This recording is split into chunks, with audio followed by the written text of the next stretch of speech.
Olá amigos da Editora Atualizar, de volta com o nosso curso, de volta para falarmos da petição inicial. Vamos iniciar um tema importante do direito processual civil, em noções de direito processual civil, vamos tratar da petição inicial no CPC, tá? Nossa primeira aula, petição inicial parte 1. Ah, professor, é a sequência do curso de atos de ofício, Se você está aí acompanhando a playlist de atos de ofício, sim, é a sequência. Se você está começando o estudo de um determinado tópico do direito processual, essa é a primeira aula sobre o tema petição inicial. Então percebam que é uma aula genérica, que vale não só para um concurso em específico, mas para diversos concursos que cobrem o direito processual civil, tá? Então antes da gente adentrar na petição inicial em si, e sobretudo no artigo 319, que mostra pra gente o que a petição inicial precisa indicar, vejam só o artigo 312 do Código de Processo Civil. Considera-se proposta a ação quando a petição inicial for protocolada. Todavia, a propositura da ação só produz quanto ao réu os efeitos mencionados no artigo 240, no próprio Código de Processo Civil, depois que for validamente citado. O que eu quero que vocês lembrem aqui em termos práticos, porque a menção do artigo 312 do Código de Processo Civil. Classicamente, a relação processual, uma relação processual litigiosa, é uma relação entre autor, juiz e réu. E quando eu tenho a petição inicial ela marca justamente o quê? A propositura da ação. Então, a partir do momento que eu tenho a chegada da petição inicial ao órgão competente do Poder Judiciário, a partir do momento que eu tenho o protocolo da petição inicial, tá? Eu tenho ali como considerada, como proposta a ação. Ok, para a formação válida da relação processual, eu preciso ter a citação válida do réu. Mas percebam que o marco inicial, a propositura da ação, se dá com a petição inicial. Bancas examinadoras como Consulplan, Fundação Carlos Chagas, adoram essa primeira parte do artigo 312.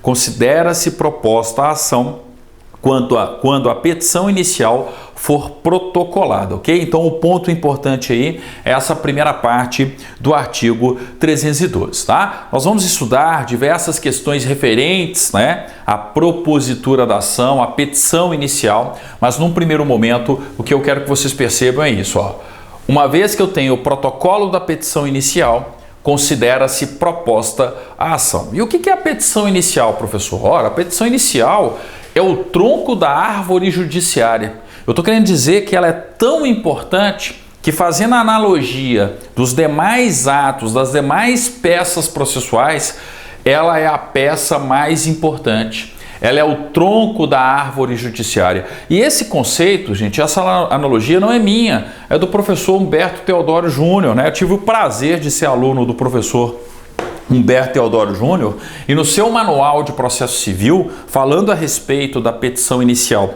e citando, Afonso Fraga, ele diz o seguinte, ela é a chave que o abre, ou como diziam os antigos, quando queriam proclamar a sua importância, é o tronco da árvore judiciária, e como tronco suporta o peso de toda a árvore, assim ela apoia com base inabalável todo o processo e juízo. Por isso a importância de uma petição inicial bem feita, bem fundamentada, tá? Ela é o tronco que vai sustentar toda aquela ação, toda aquela relação processual. É em torno dela que eu vou ter todos os acontecimentos, os principais acontecimentos de natureza processual, tá? Então, por isso, simplesmente essa menção. Mas, pensando em termos práticos de prova, em termos práticos de concurso, o que as bancas examinadoras querem saber mesmo, nessa aula aqui de noções de direito processual civil, é o artigo 319.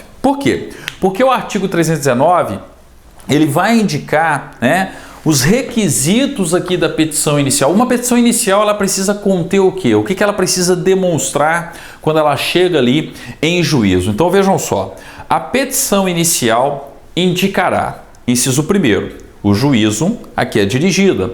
Inciso segundo, os nomes, os prenomes, o estado civil, a existência de união estável, caso seja o caso, né? A profissão, o número de inscrição no cadastro de pessoas físicas, CPF, ou no cadastro nacional de pessoas jurídicas, CNPJ, o endereço eletrônico, o e-mail, pode grifar aí, ó, o domicílio e a residência do autor e do réu.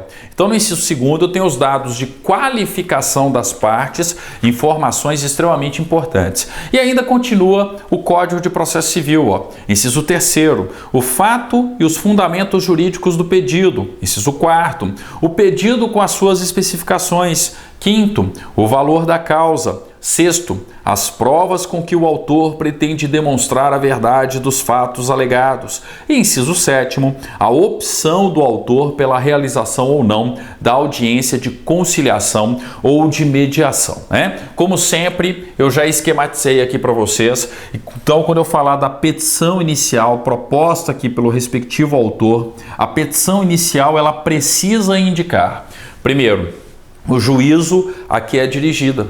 Eu tenho que dirigir a petição inicial para o órgão competente no âmbito do Poder Judiciário. Então, por isso, essa necessidade, né? Qual é o órgão competente? Lembrem-se que o artigo 5º da Constituição determina que no Brasil não haverá tribunal ou juízo de exceção, que ninguém será processado ou sentenciado senão pela autoridade judiciária competente. Ora, se esses dois importantes princípios processuais, né, que concretizam ali o chamado princípio do juiz natural, estão presentes no texto da Constituição, obviamente, né, o que eu preciso indicar primeiramente, logo no cabeçalho da minha petição inicial, é o juízo a que é dirigida a petição inicial. E o que o judiciário espera? Que você faça a indicação de forma correta, né? Afinal de contas, eu preciso sempre me ater a qual é o juízo competente, a justiça competente e o respectivo juízo competente. Só que em termos de prova, muito comuns são as questões referentes à linha B, né? A linha B, não, desculpa, eu inciso segundo, né? Mas eu coloquei, ó, na letra B no nosso esquema aqui. Qualificação das partes. Quando eu falo da qualificação das partes, peraí, eu preciso colocar nomes e prenomes, tá? Lembrem-se que no âmbito do direito civil, o termo nome é, na verdade, o seu sobrenome. Então, eu preciso ter o sobrenome, nomes, e os prenomes, aquilo que vem antes, né, do seu sobrenome. Então, eu tenho Lucas Silva. Silva é o nome, Lucas é o prenome. Eu tenho, né, um nome composto, prenomes compostos, na verdade, com o respectivo sobrenome, tá? Mas enfim, isso é uma conceituação do direito civil que, em regra, extrapola os editais de concurso, a não ser que o seu concurso, a sua prova, faça a cobrança do direito civil. Mas enfim, eu preciso qualificar as partes devidamente com nomes e prenomes. Eu preciso colocar lá o estado civil, se é solteiro, se é casado, né, o respectivo estado civil, ou se é o caso, inclusive, o quê? De união estável, fazendo a respectiva indicação. Tem que constar também da petição inicial, na qualificação das partes, a profissão, CPF ou CNPJ, como for o caso, endereço eletrônico, o e-mail, podem marcar aí, ó, o e-mail, ele precisa constar da petição inicial, o endereço eletrônico, domicílio e a residência do autor e do réu, tá? Cuidado com isso aqui, ó. É muito comum as bancas examinadoras colocarem como requisito tão somente o endereço e a residência do autor. Claro que não, do autor e do réu, porque senão como que eu vou ter a citação do respectivo réu? Então percebam que essa parte da qualificação aqui, ó, é uma parte importante. E você que estuda para um determinado Tribunal de Justiça, muitas vezes tem que estudar a regulamentação do Código de Processo Civil no âmbito interno, no Código de Normas da Corregedoria.